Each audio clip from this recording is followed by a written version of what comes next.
Previously.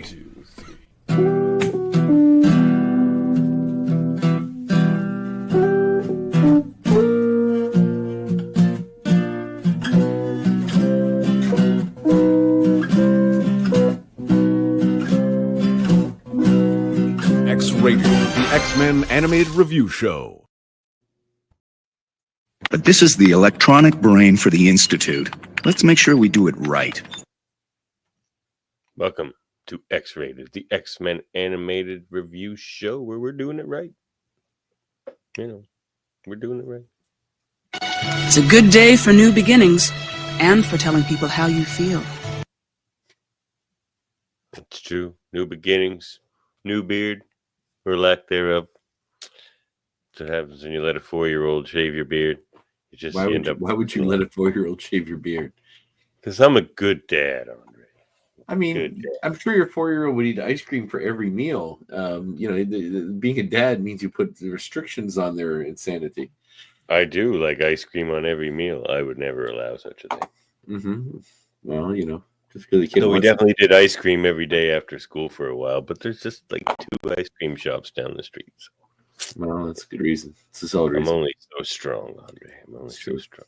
Yeah, it's so svelte for a guy eating this much ice cream as you eat. Yeah, well. Who am I? I'm your host, Dr. Skelmirez. Why don't you hook up a VCR or something? Oh, I can hook up a VCR. I just brought a new one into the house, actually. A new VCR? You still have VHS tapes? I have. It's going to be the X-Men cartoon one. Oh, there you go. Okay, no mind. No, I would have had that VHS, I'm sure. But I feel like I might have moved to DVDs by then. Guess what the last major Hollywood movie that went to VHS was? I actually know what this is, unless you're going to have a different answer than me. Probably not. I think it's A History of Violence. It is A History of Violence. Yeah, by David Cronenberg. Yeah. An excellent movie. I'm surprised. I'm actually, when I first heard that, I was surprised that went to VHS, actually. It was and Josh Olson who wrote it. He does a couple podcasts I listen to. One is the movies that made me with him and Joe Dante, and the other one is the White Canon, where him and like a black co-host watch movies that are considered white movies, like white movies that white people like, and discuss them. Like 16 Candles. They did that one, I think. The newest episode, so I listened to it. I was cleaning the house earlier. Was Falling Down, the Michael Douglas one. Oh yeah, the Michael Douglas. But they did. What do they do? They did Casablanca. They did. What they did the Big Lebowski yet? Oh, they did The Graduate. They did. There's a bunch of them in there that are like beloved white people movies, which I think is pretty funny. So. Well, that's the voice of my co-host, and you better settle down. You're getting ahead of yourself here, Andre. Wait, I'll get a pole restraint. Don't make me get the pole restraint. Well, it didn't help them. It's not going to help you because I live an hour away from you. What are you going to do? You're going to drive long over here? pole. I guess you know a long pole. That's true. Cable, really. It's more like a cable restraint. You just hit a button, and there's like some thug that you play that lives nearby that just breaks into my house in case you need it. The pole restraint goons. Yeah, absolutely.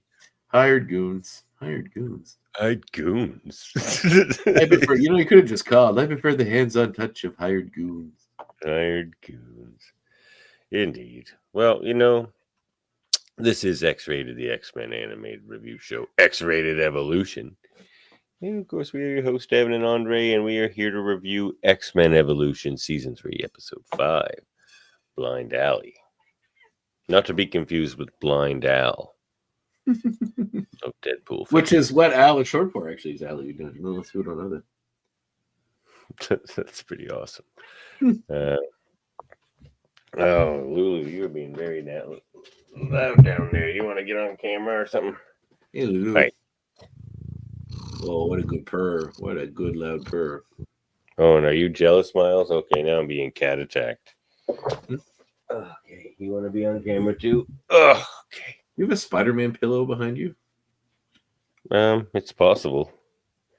There's this X-Men one. Oh, that's cool. My Jim Lee X-Men one. I had this when I was a kid. Wow. That's held up pretty well, considering it's probably about 30 years old. Procedure stiffen on both sides. Slick. Did someone make that for you? No, this was they released this. This was like they did the X-Men gold and blue pillowcase. That's fucking cool. I didn't know that existed. Yeah. I had the bed sheets to go with it, but I don't have those anymore.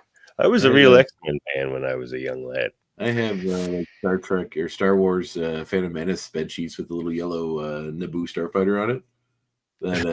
That was a bit later in my development, probably. I would say so. But I think my aunt gave them to me or made them for me. I can't remember, but I ended up I use it as my tablecloth when I like sell art at shows now. That's pretty cool. And this was written by Greg Johnson, Boyd Kirkland, Craig Kyle, and Doug Mulder. They really brought out the brain trust for this one. And directed by Kurt Gaeta. So, yeah. Any opening thoughts on this one before we get into it? Yeah, it was all right. That's fine. It was an episode. There were X-Men in it. Adventures were had. It was kind of nice to have a Cyclops standalone, actually. Mm-hmm. Oh, nice. We got a new tattoo. This is a development. I don't know if you can see it. Oh, no way. Let me see that. A little jalapeno pepper? Yeah, with like a jack-o'-lantern ghost pepper. That's awesome. If I send you some of the jalapenos I grew, will you carve little faces into them? I will eat them. I'll use them in recipes. I love jalapenos. If I send you a Carolina Reaper, will you eat that too? Yes, but I would probably sparse it out in small bits. Oh, yeah, do like a challenge and take. I like hot food, but I also don't like punishing myself. Like, there's a difference between what I think is good hot food and then hot food that's designed specifically to say I ate this insanely hot thing. That's not an enjoyable experience. However, I was Friday. I had a wrestling show at a music event at Amarigamish called Giant Stock. Andre Petitpon, the Giants, our local band. I actually went to high school with his sister. He's a few grades below me. But anyway, they do this festival. They hired us to do a wrestling show. So there's a guy there doing flash tattoos. That's where I got that, because this area of my arm always had the space here for a while that kind of annoyed me. So I wanted to fill it in with something. It's new. Skin I was born with. Get out of here. That's why it looks so much brighter than the rest of the tattoos, because it's still got the flakiness on it. But there's a guy doing flash tattoos there, so I got one done. It was actually a really nice day. We got there early. We set up the wrestling ring. There's a beach there, so we went to all the wrestlers went to the beach. We just hung out there and swam all day, and then went back into the show. Ashley McIsaac was there, and he wrestled Andre Petitpon match. Yes, and it was quite a spectacle, I must tell you. That Did he guy play fiddle? Did he beat anyone over the head with a fiddle? They did in the match, but he did play fiddle later. But yeah, they had this thing kind of orchestrated. I had very little to do with it. I showed them how to fall properly if they wanted to and stuff. They didn't do very much of what I showed them. But it was one of the wildest things I've seen in a wrestling ring. Andre came out in a dress. He was announced as Gloria McIsaac, I think. They called him the Transcontinental Champion. And at one point during the match, he gets hit in the stomach and he crawls to the edge of the ring, and his assistant throws a towel over him, and then he gives birth to two plastic babies, and then he hits his opponent with one of them. They go in the audience, and then he gets hit with the fiddle later. He uses the fiddle. His friend turns on him, hits him with the fiddle. It's a horror deal, but it was pretty funny. Oh my god! But anyway, there's a guy there. Speaking of all this, hot peppers, who has the Guinness World Record for eating hot peppers, I guess, and he holds the record for eating 100 ghost peppers in 30 minutes and like 12 seconds or so, 30 seconds or something. And he was there at this Miragamish show. Yeah, he tried to beat it the previous year, his own record, but he ate 100 peppers, just not within the not faster than he did before. But they did some kind of a challenge where he had to eat. They made like the world's hottest hot dog or something using hot peppers and stuff, because there was like a hot dog vendor that was sponsoring it or something. So anyway, but I was only there for the Friday. This is kind of a weekend event. Maybe next year I might try to make it swing it so I can go for the whole weekend. So it was a pretty cool little festival. That sounded interesting. You could take one of those Carolina Reapers I send you, make that your new wrestling finisher. You just like shove it into your opponent's mouth, squeeze it into his eye, rub it on my fingers, and then put my fingers in his eyes. Yeah, exactly. That would fucking hurt. That'd be way worse than any wrestling finisher you could take. Yeah, exactly. Be a good one. All right. Well, that's just neither here nor there. Let's get into it, shall we? Well, there's only one way to start this. Here we go. Oh, you want to see my new tattoo? Actually, I just got a new one. Check this one out. What's that? See it? You see Nothing it? there. No, it's invisible. It's a Star Trek tattoo. Oh, is it in cloak? Yeah, it's a cloak Klingon vertebrae. That's very nice. Very nice. It's circling around a cloaked Romulan warbird. It's actually a pretty sweet tattoo. Yeah, you can tell. It's very nice. I bet you it costs a lot either. Well, I didn't shed any tears. I'm pretty tough. Previously on X-Men Evolution. I'm afraid Principal Kelly isn't cutting you any slack for skipping out on 6th period. No slack. I knew it! I knew it!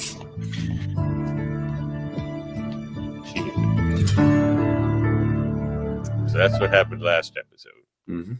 I love how Kelly is like they're playful about Kelly when he's kind of like a bigot. He's pretty much established as a pretty big bigot against He mutants. really bad at his job. They're like, he's not letting you out of detention. You're gonna have to go to detention where this racist bigot is gonna probably torture you while you're sitting there. That principal that tries to set students into fights against each other. Only so you get them kicked out of school. Like, yeah, all right. So as getting into the episode, Blind Alley, as Hanif correctly indicated previously, we joined Mystique, who is now, who is currently captured at Area 51 after in the previous episode, Scott had left her behind, which I think is really dumb because I'll explain why later. But anyway, it was a cool scene at the time, though. Yes, it was. No, I don't think him leaving her behind was just fine. I think her being captured at Area 51 is dumb. And you'll see, I'll explain why very quickly. But anyway, the scientist is going to run a test on her. One of them, the female scientist, feels bad for her being restrained this way. The other guy says, like, she's tricky. You can't trust her. And if they're going to, and she wants to loosen her strengths a bit so they can do this test. And he says he'll get the pole restraint, which is like the one you use on a cat or a wild animal. So you goes around the neck. You stay in a distance. Could also use your pole restraint on a pole cat. Yeah, you could. So he comes back. The female doctor tells him that she was out of control and you had to restrain her. We then see the arm fall from the thing here to indicating that it was the scientist left behind. So, of course, they sound the alarm and she gets in a big fight with all these different soldiers, but manages to get to the air where she turns into a bird and flies away. Why didn't she turn into a fucking mouse or something before and just escape? Why? Why? If you turn to a bird and fly away, you can make yourself power dampening cuffs. Restraint. No, I don't believe that's the case. No, they haven't known about mutants long enough to have power dampening technologies. Why didn't you just become a little mouse or a worm or something small and just scurry away out of the restraints when no one was looking? Hide somewhere and then become a guard. Stuff with Mystique, but I feel like they nail the powers on most of the people in this show to like an awesome degree to some cases. But I feel like they sort of fumble her sometimes. Well, it's inconsistent, right? Yeah. So she turns to a raven and flies away, and then we get the intro to the show. Like that was a dangerous thing to introduce anyway. Her an ability to like do stuff like that. Yeah, because then why does she just become like the Hulk or become become massive like the size of a mountain and just step on her enemies? Or like you say, just become. Can she turn into a fly? Like I don't know. Yeah. Yeah, well, that's what I mean. Yeah, and they get crushed at the end of her. So yeah, okay, that's why she doesn't turn into a fly. Fair point. Well, so then we get the beginning of the episode, Blind Alley, in which after we get through the credits, let me click the screen so I can push through it. We see the students still helping to fix up the building. Although we have this really dumb moment here, which another thing I'd like to draw attention to is where we see. It just is written by Doug Molitor there. Interesting. Are you not looking at the episodes for who wrote them, no, because I thought we solved this. All right. Well, produced by Boyd Kirkland. Yeah. Well. All right. Well, story by those guys, Craig Cowley. Oh, okay. That's why. No, that's fair ball. Story's writing. All right. I'm fine the way we did it. Written by Doug Molitor. Yep. Doug Molitor. So yeah, so we see so we see multiple men fall off a ladder and then split them up several people, but seemingly also with the paintbrush that he was holding. Then, which also is something dumb. Then they all just put their thing in the same paint tray and then run off and start painting stuff. Now they were painting a wall the color that's in the tray. Now, what strikes you as odd? I'm going to play this for a second, but what they start doing next. Oh, they just start like looking at all the stonework. Yeah, exactly. Yeah. I thought that was odd as well. So I get what they're going for, but it's also a little. I mean, this opening scene is quite fun, but that part is. It is. So we also see like Spike and having some fun shooting out his spikes around, and then we see the moment you mentioned earlier where I think it's Iceman is basically telling Beast to take a knee while he reprograms the school's defense system because Beast is old and he wouldn't understand how to work on this newfangled system. Exactly. But then immediately makes a mistake which screws up the system. So all the comedy bits are there. We then see a scene very reminiscent of the movie, which this reminded me immediately of the movie Once Upon a Time in Hollywood, where Cliff Booth is like on the roof, Brad Pitt's character with no shirt on, trying to get the satellite dish, and he's all like sexy and like it's just like they're wearing full jeans but no shirt and like Oh, this is sexy hangout time for sure. Oh, 100%. So that's definitely the vibe that they're going for. Like they didn't know Gene and Storm were down there working on the lawn. These guys ain't slick, Do you think Wolverine's doing this for Storm? Yes, absolutely. He should be. They don't really establish some sort of relationship in this. It would make sense because they're like That'd both be the cool older. if it went that way, yeah. But who knows? We'll see what happens. So yeah, we see that Storm is trying to help Gene. Or Gene's trying to help Storm move a statue in position, but she gets distracted by looking at sexy Scott up on the roof with his shirt off. We also see that Scott is also distracted by looking at Gene on the lawn. Gene and Storm talk about their connection that Scott and Gene created recently when their powers were out of control, and how Scott's always been there for her. And Storm tells Gene it's a good day for new beginnings. Tell people how she feels. Scott gets brushed by a raven that goes by as he's talking to Logan. We now know, of course, that Raven is Mystique. As he's talking to Logan about trying to maybe tell Gene how he feels. Logan tells Scott he doesn't go ahead and tell Gene he's going to tell her because he's sick of hearing about it. Gives a little wry little smile afterwards. Exactly. They are teenagers. So yeah. So when they're about to have their big chat about their feelings, he gets a call from his brother Alex, who is stranded in Mexico, getting in touch with his foster parents. I have another gripe about this too, which I'll bring up shortly. So they have to talk later. He's obviously has to go rescue Alex in Mexico. So he heads out to do that. When he's at the airport, Alex takes him into another room. We discover that Alex is in fact Mystique. She gasses him. He wakes up in the desert alone without his glasses. He wanders. Yeah, he's always had a weakness to gas. That's true. Gas is one weakness. It's like I thought of The Simpsons when like Lenny gets something pudding in his face. He's like, "Oh, my eye! My doctor said I'm not supposed to get pudding in it." Yeah, that's a great one. Like specifically pudding. Says as he wanders around all day trying to find help, but he can't open his eyes. He does sporadically, but they cause so much damage he can't do it.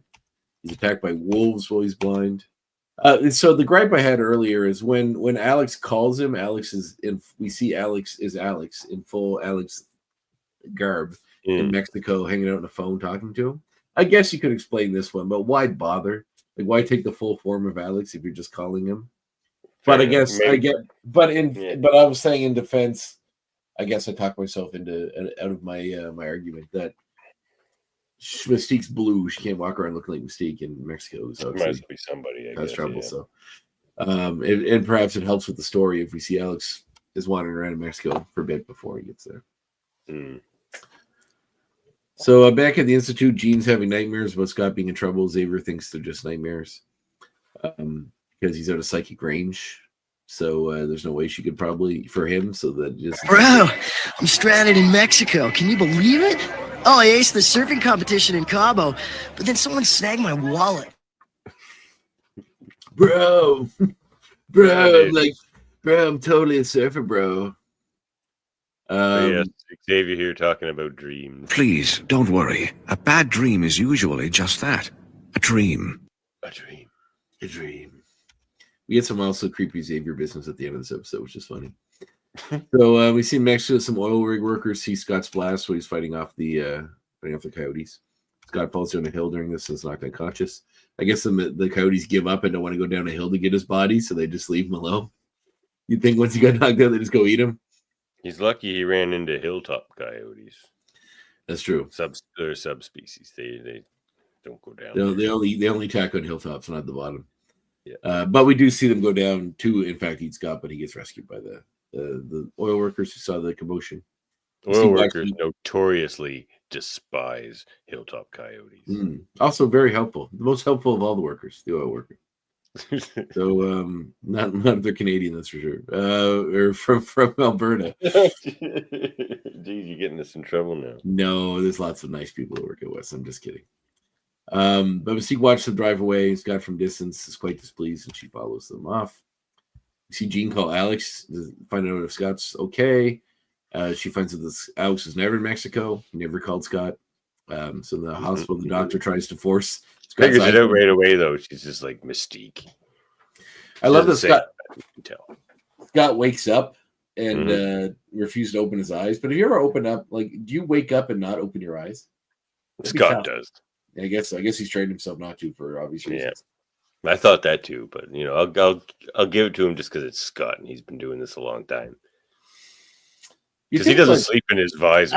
You think if the amount of but you think they'd have to figure out something like goggles or something, because like the amount of damage he could do if his beams go unchecked. You can't just leave that to chance. He's going to remember. His glass are going to stay on his face, or that he's going to remember to keep his eyes closed when he wakes up. But anyway, she tries to force Scott's eyes and check for concussion. Of course, damage ensues. Scott Dr. Ramirez. That's right.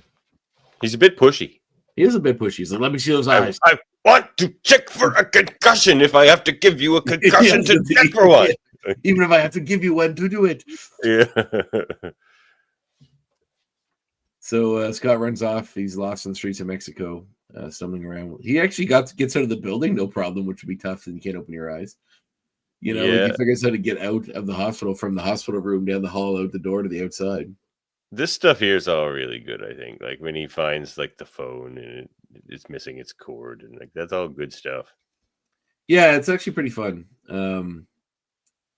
But some thugs try to fight him and use his powers to fight them off. One of the thugs turns out to be Mystique, who threatens to she's not done having fun with him. She's going to gas him again and then take him to the North Pole and start over. Basically, I've seen your weakness of gas, Summers. Yeah, I know your gas weakness.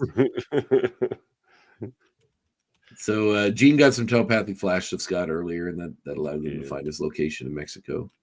They kind of knew he was in Mexico anyway, didn't they? Because he said he was flying there.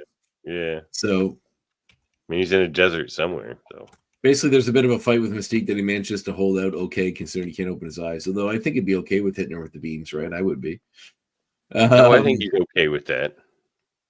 But during the fight, of course, she gets interrupted and stopped by Jean. Scott's doing some pretty slick, like, blind fighting up. Scott actually does do pretty well with the old blind fighting. He sure was. Mystique turns into a bird and gets away again. They should just call her Raven. Yeah, I know. It's like it's her whole name. Have they ever called her? They've called her Raven in the show before. Have they? Raven's actually a nice girl's name. You don't hear that much anymore. You should start bringing that back. I'm sure there's a lot of Raven Simone fans out there that'll bring it back. Or That's So Raven, that TV show. That's So Raven. Mm-hmm. So then she talks about how she used her bond to find and brings his glasses. That's cool. Yeah. All right. I guess that's the end of that. So. And then we see he gets his glass back so you don't want to eyes and see her. They two cuddle on the ride home. Wolverine, Storm, and Xavier Oh, I got it. There. Is that better? It couldn't get any better. Couldn't get any better.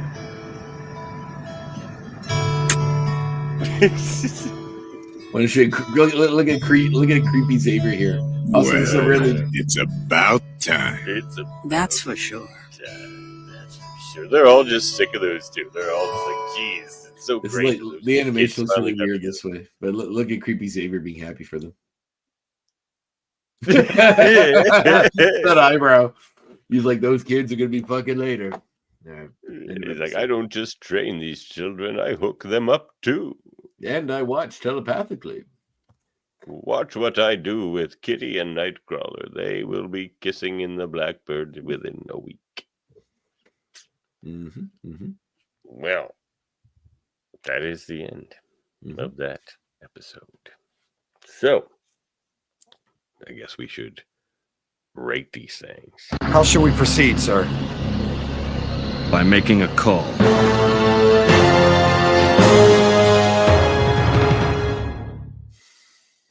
Well, I was going to go a little higher, but you kind of talked me out of it a little with a lot of the flaws in the logic and the characters. I mean, the character stuff's fine, I guess. It's just some of the practical shit. Yeah, that's what I mean. Yeah, the character power stuff. I will give this one, but there's a lot of good stuff too. I'm going to give it an 8. Yeah, that's what I was going to go with. It's pretty solid. Yep. All said and done. Yep. An HB5. This is like the third time Mystique got mixed up with an Omega level mutant in this show. You'd think she'd learn by now. Yeah, Mystique likes to play dangerously. Living on the edge. She's like, I want to fight Storm, Cyclops. Like, who else does she scrap? Cyclops considered a mega level mutant in the comics? No, he's not. But you get his point. Like, Mystique's sort of out of her league there. You could just, like, shoot her in the face. Yeah, or just, like, level the block and pick her out. Or, like, level the block with her in it. Yeah, exactly. I mean, I guess she doesn't want to hurt people. So that's the key point, but... Yeah. You know. Oh, and she fought Magneto, too. Oh, yeah, well, that's I was going to say, yeah. That's crazy as all hell. Storm and Magneto, yeah, she's crazy.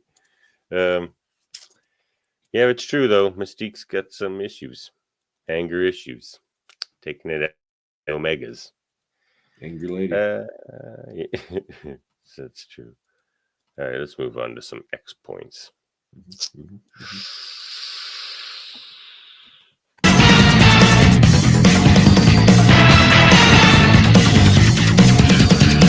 There's no point. All right. I forgot. There is no point. Well, my first X point is so when they're on the roof having shirtless sexy time, a crow runs into Cyclops' face. That's clearly Mystique. Yeah, 100%. I think I said that when I was talking. Oh, did you? Yeah. I missed it. All right. Oh, well. Keeping but that. Yes, that's the nod. But then she flew from there to Mexico as a crow. As the crow flies. From New York to Mexico. How long will it take a bird to fly there, do you think? From New York to Mexico? An airplane ride from a week? From Halifax, Nova Scotia to Mexico took about 6 hours. So New York's a little closer. I'd say you shave an hour off, maybe an hour and a half off. So, but she is flying straight. But planes fly pretty straight too. Well, sometimes they don't. They do big loops and things. Yeah, but only to land. Like, it's not so much like they loop around and then come back this way. Yeah, they sort of do sometimes. I don't know. I don't know how planes like work. Patterns and whatnot. What's your next? What's your X point? It appears that Kitty Pryde is now evolved to the point that she can walk on air. She could always do that. Not in the show. I never saw her do it before. I'm pretty sure it's the first time we've seen her do it. No, well, what we've seen and what I think they're trying to show her doing there, they're not showing her walk on air. If they've shown her when she like touches a surface, she can just float down it or up it. And I think that's what she's doing there. Okay, like, I don't know that she necessarily floated. And maybe she did because she can figure out how to walk on air eventually. But yeah, it's I think she probably like touched the ceiling and then like. The note I made says it seems like she can walk on air now, so maybe her powers, she's getting more control over her powers. Oh, for sure. They all are. Like, it's pretty good that way. They're showing some progression. Spike just like, except, well, he's kind of screwed. He's just got spikes all the time now. Not necessarily. They're still, you can still control them somewhat. He didn't have them on the whole time in the episode, but. All right. Well, my next one is the psychic bond. That's cool because that's a big thing from the comics. That Jean and Cyclops have that psychic bond. And it's interesting that it's kind of been established already in this show because they haven't, I mean, they work together and they live together and stuff, but they haven't been like dating a long time or anything. So it's interesting that they like have Well, they this haven't been bond dating already. at all. This is the first At time all. they've Yeah, been exactly. So maybe Alright. it's been like this like mutual longing for each other that created this bond or something. Yeah, possibly. Hmm. My next point is seeing the a couple times this episode they show the world through Scott's eyes. This isn't the first time they've done this on the show. They did it once in the Cauldron too, where like you'd see the red what he looks like. But I don't think I've seen any other series animated so far where they've done that. I don't believe they did an X-Men in the original X-Men series or 97, where you see through Scott's eyes and what he sees. I thought was Did they not? Because there's that scene where like Jean blocks his powers and he opens his eyes, but yeah, but you're not seeing through the red like what don't he they sees. don't they show it through the red? Maybe they No, don't. but you actually see it when his powers are active, which is kind of cool. That was neat. So like, Hmm. the beam coming out of his eyes from his view, which is neat. Maybe you do, but I don't think I've ever seen the beams coming out of his eyes from his vision, what he sees when that happens, which I thought was kind of cool. So Was a cool fact. They do Yeah. a lot of cool visual choices in this show. All right, my next point is I was refreshed by the Cyclops Wolverine relationship in this episode. It is kind of an interesting take. It's nice to see Wolverine mentor him somewhat. something different, yeah. Because it's something he could have done back in the original comics and stuff. He was certainly old enough. And Well, they were experienced. closer in it. Well, Wolverine was not closer in age to anybody, Exactly. but they were both Exactly. adults, I guess, which is different than Well, the show when once Wolverine again. first joins the team, like Cyclops would have been like 22, 21. Yeah, he looks like he's like 30. Like Yeah, but he's not. yeah, I know, but he looks like it. So he's at least 30. All right, back to you. Oh, where's my note here? The psychic rapport they seem to have. I was trying to trace back when I thought it would have occurred or when it would have began, because the show isn't like have crazy long seasons, right? And then we're only starting season 3, so I think it might have been the Power Surge episode in season 2, because he saved her when her powers were out of whack. Remember that one? Could have been that as well. It seemed like it was something that kind of related to something that seemed to indicate them getting a little closer together. Because there was obviously teasing him and Rogue a little bit as well at that time, but it seems like that's faded away a bit. All right. Well, my next X point is they keep defeating Mystique and then just letting her get away. She's like the consummate villain that always gets away. She's the beastly of the X-Men evolution. Yeah, that's a good reference. Shit. Yeah. So Mystique's obviously going to keep being a problem because they keep letting her go. She just gets more pissed off and gets away. Yeah. It's going to get bad. Like they keep making her more and more mad. Just kill her and get over with. Just murder Mystique. I think it'd be. I mean, the amount of time she's fucked with them, you think at this point it'd be. They're thinking about it. I would never trust anybody ever knowing she's out there. Like so like if anybody like if some girl I liked as a teenager like suddenly showed interest in me, I'd be like, this is a mistake. Like or someone like a friend like it's nice. You're to just you or checking people left and right. Anyone who comes up to you, hey Andre, get out of here, Mystique. But imagine if we were Mystique just fucking with people all the time, like Scott, like and Jean, just like they have sex and then she turns back into Mystique and laughs at them and runs away, just like shit like that. Could do that shit all day. It'd be funny. But I would be in this world. This would be my next point. I would be very. Do your last one because. Are you out? Yeah. Oh no, That's my fourth one, isn't it? Yeah. So yeah, just in this world, I think the fact that Mystique gets away as often as she does, I would never trust anything or anyone. No. Ever. So, all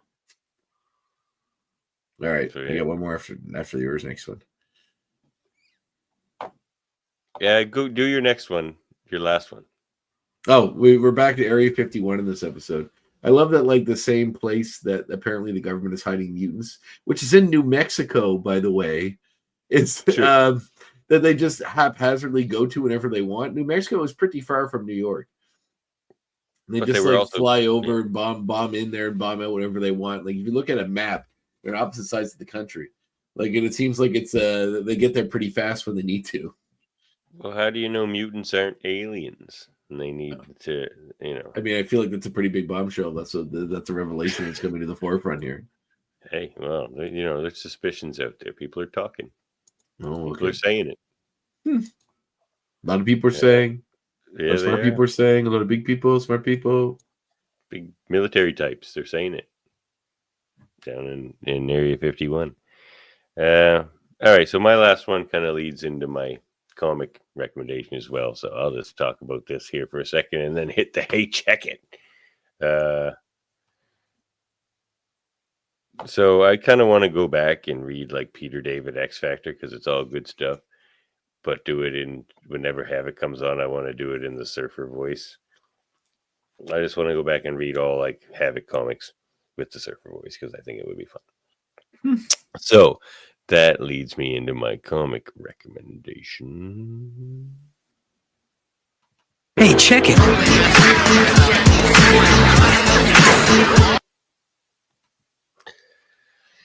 All right, so Havok and Wolverine meltdown, because I think it would be funny if we read this as like you and I doing like a little read through radio theater kind of thing, but I do it in the Surfer voice. I play Havok and you play Wolverine. Because here, let's here see what it sounds like. Are you sending this to me, or am I supposed to read this from? No, I'm just gonna give you an example of how cool Surfer Havok would be. All right. So, dude, bro, Logan, keep in mind, this is not only our car, but a vintage 1957 red Thunderbird convertible, bro. Your voice is like somewhere between Keanu Reeves and like an Englishman. Shit, and I'm not nailing it yet. I'm working on it. So, right. I think it's coming down to us or the car. Dude, bro. Well, if it comes to that, screw the car. We lose that sucker yet, huh? Dude, gnarly. Cowabunga. Man, bro. Yeah. So, I think, that'd be fun. What's your comic recommendation? I just read this the other day. So recently, Image has started putting out these mini-series based on the Universal monsters, so doing a different take on them. I have the one for the Creature of the Black Lagoon. I believe there was a Frankenstein one already, but I just checked out the Dracula one, which actually is pretty neat. It's written by James Tynion, who did Batman for a long time. And it's just sort of a different take on the Dracula myth. This one, like the one with the Creature of the Black Lagoon, was kind of modernized. This one seems very much like this story, although it kind of takes the point of view of Renfield a little more than I would have expected of all the characters to be. But it's beautiful. The art is gorgeous. It reminds me very much of Bill Sienkiewicz. Oh, wow. But it's not. It's what's his name? Martin Simmons. I don't know anything else he's done, but it's beautiful art, and it's just such a cool, oh wow, yeah, it's really cool. And the dark sort of take on the slips into some black and white there. Interesting. Yeah, it's a great. It reminds me a lot of Sienkiewicz. It reminds me a lot of Jock in J.H. Williams III. So yeah, it's just beautiful art. A bit of David Mack feel there too. Yes, yeah, that too. Yes, sorry, that's the other one I couldn't think of. But yeah, excellent comic. Yeah, check it out. Little handy dandy hardcover trade, has all 4 issues in it. It's pretty sweet. Awesome. Well, moving on. Oh, I haven't read this yet, but a friend of mine. But I like movies. Which is fine. I haven't read this yet, but a friend of mine just lent me to me. It's The Road, the graphic novel adaptation of The Road, which looks amazing. The art in this is gorgeous too. It's the movie is a very harrowing film. If you haven't seen it, I highly suggest it. But don't do it. Do it on a day where you're like you're not going to be bothered by watching something wholly depressing. It's in my opinion. It's although it does end in a hopeful way, and if you're a father, as you are, I'm sure it'll mean more to you because it's about a father and son trying to navigate the world after undisclosed apocalypse happens, and there's nothing grows on Earth. Food, all the animals are dead, and there's no food, no vegetables grow. So it's just Viggo Mortensen and his son, who is the kid from Ender's Game, I think. What's that kid's name? Asa Butterfield. Asa Butterfield. Is that it? Asa Butterfield. But it is in my opinion the most accurate depiction of what the world would be like if something like this happened. And is there a guy that looks just like me still growing vegetables? Because that's how I would roll. Nothing grows. This is the part of what happened. Okay, you find a way.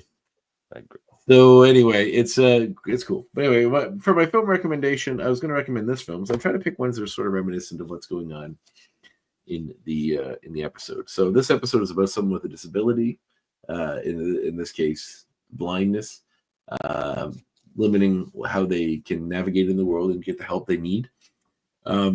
This movie from 1990, directed by Anthony Waller. I think it's 1990. Let me check here.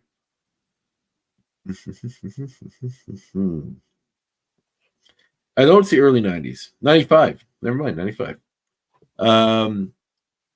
Director Anthony Waller. Oh my God, he directed American Werewolf in Paris. That movie sucked. Combines cat and I used to watch it a lot though because I was young and it was on the movie network. Combines cat and mouse suspense with classic intrigue in this particular film. It is considered a Hitchcockian thriller, though Hitchcock had nothing to do with it. You want to guess what it is? I don't think anybody in it you would know. A 1990 movie about a blind kid. 95. I didn't say blind. It said someone with a disability. Oh. Much like the disability this guy has, but the character's not blind. No, I don't. All right. It's called Mute Witness. Okay, don't know. This is the Arrow release of it. It is Billy Hughes. Marina Sedina is a mute special effects artist working on a low-budget American slasher movie being shot in Russia. Accidentally locked in the studio late one night, she stumbles upon two men shooting what appear to be a snuff film. Having borne witness to their victims' final moments, Billy desperately flees, but there is only the start of a protracted night of terror, drawing her and her friends into a tangled web of intrigue involving the KGB, the Moscow police, and a mysterious crime kingpin known as the Reaper. She also is mute. That is the character who cannot speak. I said that already. See, will hear no evil. Oh, yeah, with Gene Wilder and Richard Pryor. Filmed on location in Moscow and co-starring Faye Ripley, who was in Mary Shelley's Frankenstein, and Evan Richards, who's in the movie Society, which is a very interesting movie. Mute Witness is an unpredictable, nerve-shreddingly tense viewing experience, now fully restored in 4K and presented alongside a host of new and recently unearthed bonus materials. So yeah, check it out.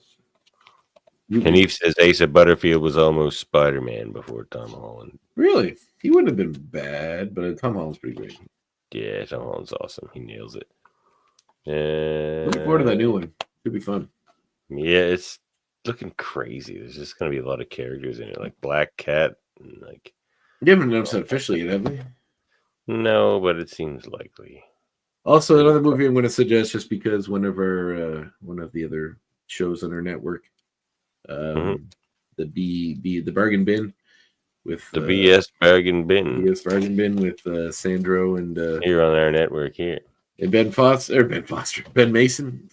So I've been listening to that show recently, just because I, been meaning to forever. Ben told me about it when I met him in the Taz when he was working there. I don't know if he still works there, but anyway, one of the movies they talked about in early episodes, I've been going from the start till the end, is this one, which is one I've always really, really liked. And them talking about it reminded me how much I liked it, so I decided to order the Steelbook. It is Bone Tomahawk, starring Kurt Russell, Matthew Fox, Richard Jenkins, Patrick Wilson. All kinds of great names. Yeah, great movie. It's kind of a blood-soaked western that turns into a horror movie. There's a hard right turn into a horror movie in the last 20 minutes. Ooh, that's fun. About a group of, cowboy types that go to rescue some people that are taken from their village by a group of indigenous people that are monsters even to the regular indigenous people. They're some kind of strange, more cannibalistic people that living in a cave system that the regular indigenous people are scared of as well. So and eventually they have to lead a posse to go get back a woman that is taken, a woman and someone else from their village is taken by them. And this particular trial, I don't know what to call these people, I guess. The Bone Tomahawks. Well, no, that's because they have tomahawks made of bones. But there's, I'll just say the cannibals, I guess. They're unique. Their design is very unique. They're monstrous. They're like primitive and I don't use the word savage because of the obvious connotations, but they're very violent and very frightening. And the movie does a really good job. On the episode of the show when they did it, Ben loves this movie and everyone else kind of shit on him for it, but I think it's a masterpiece. I love this movie. So it's by Stoller, I think his name is, who made some pretty cool dark movies. I don't know, something about his style I really like. He did a movie called Brawl in Cell Block 99 with Vince Vaughn, which is like a violent prison movie. They also did a movie called Dragged Across Concrete with Vince Vaughn and Mel Gibson, which is also a really good movie. Even though Mel Gibson's in it, I know he's a problematic figure, but the movie's very good. So yeah, check it out. I think it's Craig Zoller is his name, but it's super good. So I know I gave you 2, but check out those movies. They're fun movies. It's all good. I watched a bunch of new movies yesterday. I went to Halifax and saw Honey Don't, the new Ethan Coen movie. Any good? The Coen brothers I love their movies when they're the Coen brothers. I feel like as a synergistic group with the two of them, they make a fantastic film. And I feel like perhaps one is style, the way the film looks, and one is substance, the existential and ennui that comes with their kind of movies. And I think Ethan Coen, who did Honey Don't and previously Drive Away Dolls, which also is an okay movie, is the style portion. So the movies look beautiful. They're very stylistic. The characters are fine, but I feel like some of the heart and the substance is missing, which I think is what the other Coen brings. But it's fun. It was a fun watch. I saw that. I saw The Toxic Avenger, the new one. Was it any good? I liked it. They knew the assignment. They definitely made a movie that is an homage to trauma films from the 80s, and that's definitely what it felt like. It kind of reminded me of The Shotgun a little bit with that sort of seedy town they live in. And what's the other one that I saw? Oh, The Roses, the one with Benedict Cumberbatch and Olivia Colman, where they're like a couple that's divorcing and fighting the whole time.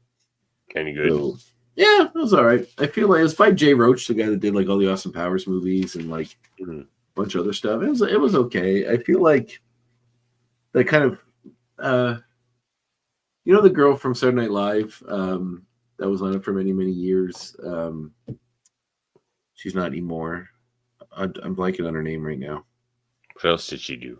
She played like Giuliani on SNL all the time. Kate McKinnon. She's in it and she does her normal thing where she's like the weird person in the room and it doesn't really work in this sort of movie. But Andy Samberg's in it and he's really good. But like it's I think the message of the movie is important. But I feel like when it gets into them just trying to sabotage each other because they both want to get something out of the divorce that they won't give them, it gets a bit cartoony. I kind of liked it before it got to that point when they were still in a marriage and trying to make it work. So, but it was a good enough movie. It was a good day movie watching. I was happy. She's got that one really funny skit from Saturday Night Live though, where she's been abducted by aliens. Yeah, they've done that. They've done that one a few times. Yeah. That's she pretty much made her career off those skits. I feel. Yeah, for sure. But she's actually a good actress in like Bombshell, yeah. the Fox movie, the movie about Fox News with Roger Ailes, like the sex scandal and all that. So like in movies where she's not just doing her weird thing, she's really good. And even movies when she does do her weird thing, she's fine. If the movie calls for it, just felt like this one didn't. Fair enough. Well, you know what? Let's play a game. It's been a while.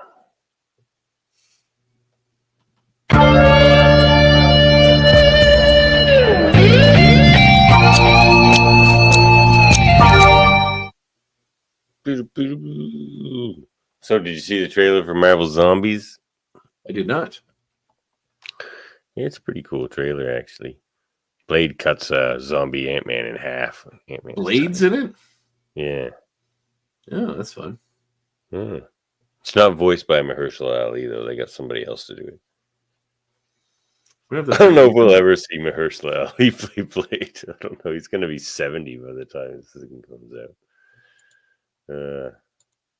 But, all right, where are we? I'm looking for my banner, my extracurriculars banner.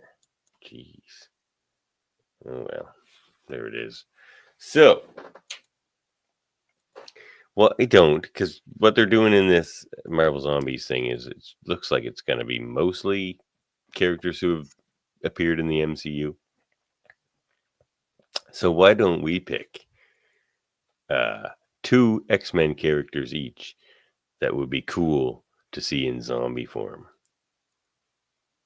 And why? Okay. I feel like they probably already have been in the comics. I feel like most of them have been zombies at this point. Yeah, but we're talking about this series coming up. Who do we want to see drop in? Oh, from the MCU? From the MCU, or like maybe from X-Men 97? Who knows? Like, who do we want to drop into this Marvel Zombie series from the X-Men multiverse? Oh, okay. I'll go first. Storm again, because like the voiced by Allison, of course, but she was so badass as like the goddess of thunder in that What If. I just wanted to see her keep showing up in everything. More Allison Seeley Smith as Storm, the better. So, what X-Men character do I want to see? And that'd be cool, like a zombie with weather powers. Imagine that. That's different. I feel like I want to say, because I'd just be interested to see what it looks like, but the Mojo would be kind of interesting to see as a zombie. Interesting. I think Mojo. I think Wolfsbane would be interesting too, because it'd be like a zombie werewolf, which would kind of be a fun combo. Yeah, that is cool. Yeah, good choices. Zombie Juggernaut would be interesting. I wouldn't mind seeing that either.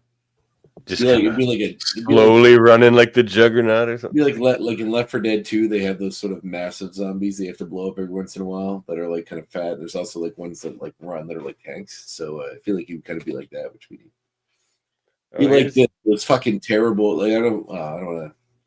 I'm trying not to shit on movies if people like them. Great, but the new 28 Years Later movie, they have a special kind of dead that I heard it was kind of bad. I didn't like it, but they have a special kind of infected that are like they call alphas that are like big jack guys, where like the virus makes them like super.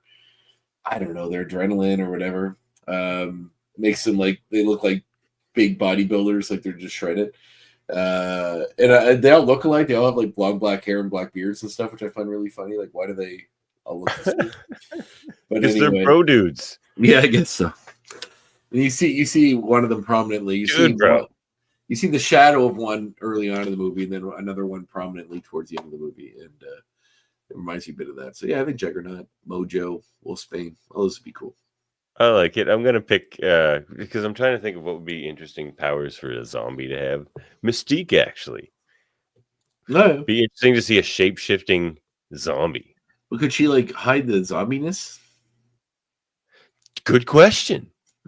See, that's an interesting one. Yeah, she only be zombie versions of the people she that would be hilarious too. Yeah, either way you play that, it's pretty cool. And he says Zombie Juggernaut would be like the tyrant from Resident Evil. Yeah, I can see that. Or more like Nemesis, maybe. From the third one. Stars. These references are going over my head a little bit. Never played Resident Evil games? Nah, I didn't have PlayStation. In Resident Evil 3, Nemesis is cool. It's like, although in Resident Evil 2, there's like a character that is like a big infected kind of Frankenstein-like guy that's huge that like chases you through walls, and when you see him, you have to like hide in a room, and if he sees you, he comes after you, and you can't get away, so you're constantly running and hiding. And it's very anxiety-inducing as someone, playing these games.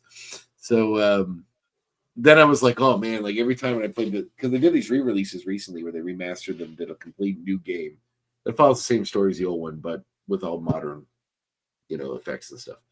And I got the second. They did the second one first. I don't know why they did the first one, but maybe it's a rights issue. But they did the second one, which I got. Then they did the third one, Nemesis. Which after playing the second one, I was like, oh man, like I forgot how stressful it is when this guy's chasing you, and then the Nemesis comes out where the whole game is that you're just running away from this guy chasing you. The fourth one was pretty cool though, because they did the original GameCube Resident Evil 4, and you're in the European village and all that, and they completely redo it all again. So it was neat to play it. You know what else is anxiety inducing? For the original Nintendo, the Friday the 13th game. You ever played that? Yes, a million years ago. It's actually scary. I played the Nightmare on Elm Street one a lot when I was a kid. That one scared shit of me.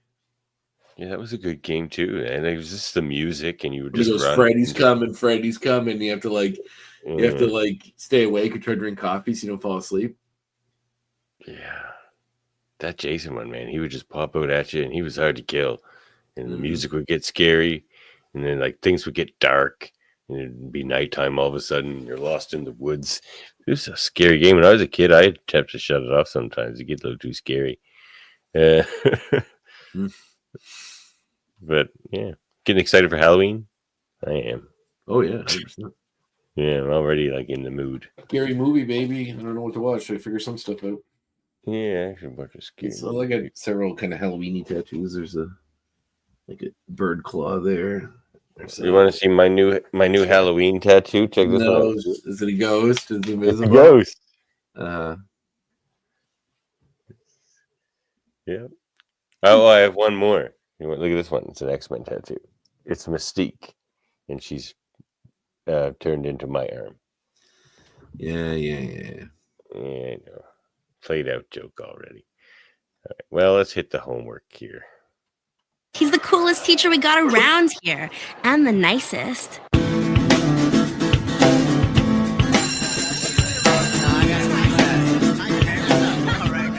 Wait, you're forgetting your homework. Don't forget. All right, your homework is to watch the next episode of the show, which is episode 6, Extreme Measures. Extreme Measures. Which looks like, what do we see here? I think that was a storyline, comic book storyline. I'm trying to see if I can tell you. It looks like Evan's a bigger part of this episode. So we get all the X-Men back, but mostly a lot of Evan stuff. Looks like it has to deal with his powers getting out of control, so we're learning more of that. Not seeing any big heroes or villains. Oh, we see Kalisto looks to be back. No. And Evan does seem like he seems more inclined to be a Morlock with this, like if he can't control his spikes and stuff. Maybe that'll happen. That'd be cool. That actually very much seems like where it's going based on this episode, who I'm seeing in it. So his character looks very much like Mondo Gecko from the Ninja Turtles. That's a great combo. Have they done many Turtles X-Men crossover? I feel like that'd be a fun one. I don't recall any. I mean, they should do it since they were sort of based off them a little bit.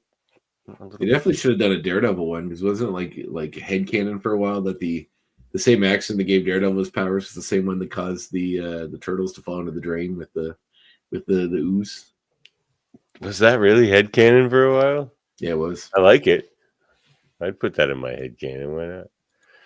Well, you can find us on the YouTubes, the Facebooks, the Twitches. You can contact us at xmenreviewshow@gmail.com. And you can support us on Patreon at patreon.com/xmenreviewshow, where you can get cool things. You can get like things with that on it, or logo, Genosha Never Forget. I love my Genosha Never Forget t-shirt. You can get cool Cyclops merch, When the name is Gambit, remember it if you want to bring a tear to people's eyes. Maybe he'll be Xavier was back. right in your mind. Maybe He'll be back very soon. Of course he will. And of course, this one's for you, Morph. And as always, we're for humans by humans. Get out of here, Master Mold, you jerk. Oh, actually, I this isn't really Andre. This is an AI kind of construct that I created, so I don't have to be in this episode all the time. Boo! You're like the Cybertruck of co-hosts. Get out of here. Look, I'm not a fan of Elon Musk. I'm not a fan of his company. I still think the Cybertruck is cool. I'm not going to buy one, but I think it's cool. It's definitely not cool. It's cool. And we're part of the Swear to Pod network, as we mentioned. Go check out BS Bargain Bin, independent wrestling profiles, locutors of Trek. I've been loading up all the back catalog up on the YouTube and Facebook, so check that out and get reacquainted with the locutors of Trek. But Andre, what's happening?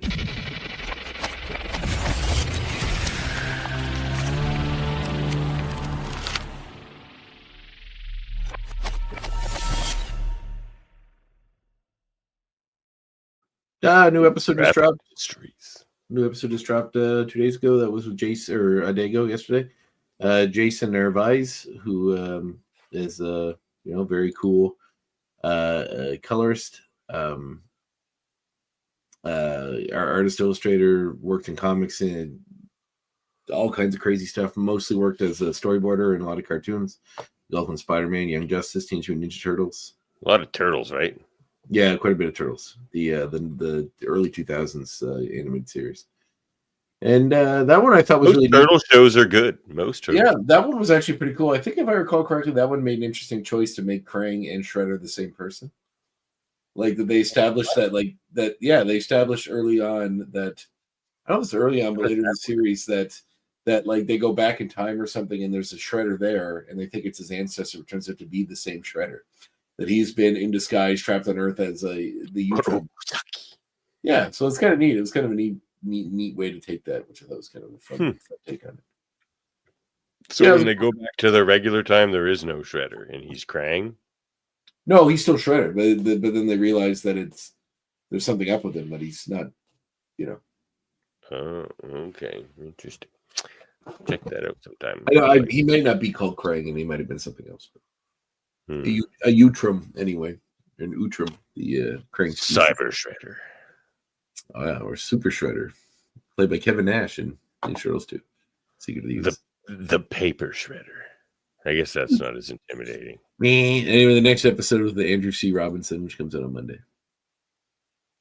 Very cool. And then I had to reschedule a few with Oz, so I'm not sure when that's going to get recorded, but hopefully soon. Well, and that's the only one I have on the docket for next little while, I think. Well, I'm still working the phones. Don't worry. All right. I'll hook you up. It's and then in very, very nice message at the end of your second episode, or 2 episodes ago. Much appreciated. What do we got here? Oh yeah, you can get our merch on the Redbubble too, /people/X-Men Review Show /shop, and find our audio only version wherever you get your podcasts. And we are Mutant and proud part of Swear to Pod Podcast Network. We're very anything else to say to the people? No. Read some comics, read some books, play a video game, get outside. Don't cause any fires in the woods, and watch some movies. Watch some cool movies. Fire bans lifted in my county. Yeah, fuck you. It's not in Colchester, it ain't. Fire bans lifted too? You can have fires too? Oh no, not fire ban, woods ban. No, you can woods ban. Okay, I was gonna say that seems extreme. I get the woods ban. Yeah. Well, everything's green again here, man. Green right up after that rain. It's still pretty greenish here. What I really want is just be able to walk on the trail, or drive my bike on the trail by my house. You guys need one more rain, I guess. Well, I live kind of coastal, so it's like the dew every night makes the ground wet anyway. The Bay of Fun Day is right there. Yeah, but I'm on the Atlantic Ocean. Nobody cares about that. I'm not talking about That's a a dried up bay. ocean. Nobody likes that ocean anymore. It's like, It where has do you been think ocean. air in the apartment comes from? Don't you think it comes from outside? There's an old Jerry Seinfeld joke. But it's just like, same thing. It's just like, where do you think the water in the bay comes from? But anyway. Catch you next time. Next time. What's the matter? You don't like being abandoned?